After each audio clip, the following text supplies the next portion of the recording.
So this is a great improvement of our bedridden stroke patients.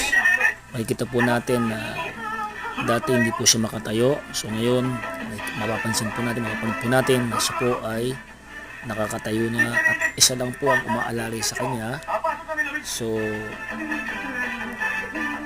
thankful po tayo sa ating ama sa ganitong pagkakataon that the MMK2 program for speedy recovery is very effective.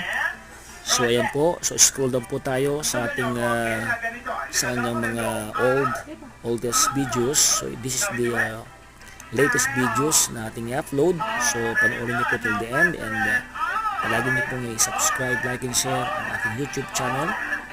At sa pamamagitan po sa love and care ng kanyang pamilya ay nakatulong po din po ng maayos itong ating bedridden. Yan, mapasin niyo po, nakakaupo na po siya ngayon. So thankful talaga ako kay Lord, nawa ay magtuloy-tuloy ang kanyang kagalingan sa tulong at awa ng Diyos. Asan yung sila Tarzan? Nagtitiis lang. Paano ba sila? Tuloy na kayo doon, sige.